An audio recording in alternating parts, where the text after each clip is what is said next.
लगाने जा रहे हो, बाती लगाई है आपने मंदिर के अंदर, तो कुछ देर बैठिए, कुछ देर स्मरण करिए। हमारे यहां तो यहां तक कहा गया है कि किसी मुर्दे को अगर जलाया भी जाता है तो कपाल क्रिया तक रुकना पड़ता है कि थोड़ा रुकिए, कोई पीछे से आकर कुछ कर ना जाए। दीप जलाएं, थोड़ी देर रुकिए।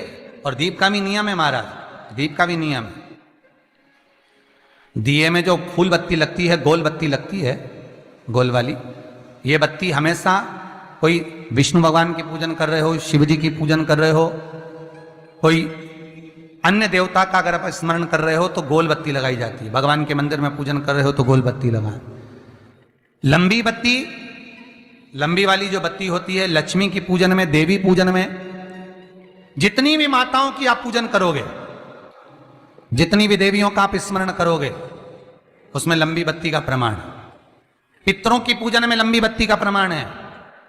पितरों को कभी गोल बत्ती नहीं लगती। आप मटके के पास में, परिंदे के पास में, जल के पात्र के पास में कोई भी अगर दिया लगाएंगे तो वहां गोल बत्ती रखकर लगाएंगे तो घर में लक्ष्मी नहीं टिकेगी।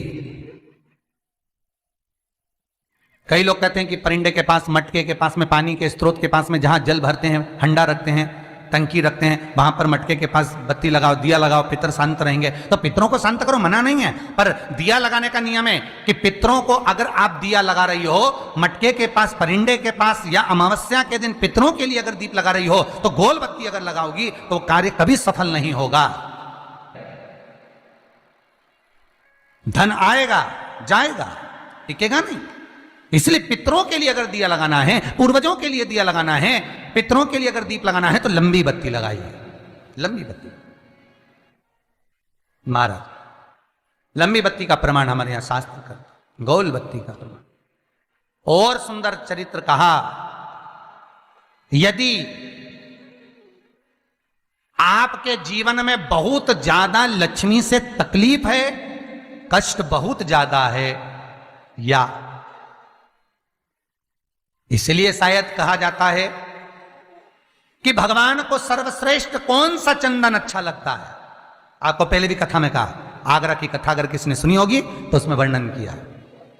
भगवान को सर्वश्रेष्ठ चंदन कौन सा, भगवान को सर्वश्रेष्ठ चंदन कौन सा प्रिय है, वो कौन सा चंदन है जो भगवान विष्णु को लगाएं, राम को लगाएं, कृष्ण को लगाएं, वो कौन सा चंदन है जो श्री हरि को लगाया जाए। तो जीते जी भगवान विष्णु एक बार गले लगाते हैं, उसको कहते हैं हरि चंदन। कौन सा चंदन है? हरि चंदन। हरि चंदन बाजार में नहीं मिलेगा, हरि चंदन आपको बनाना पड़ेगा। कैसे बनाना है?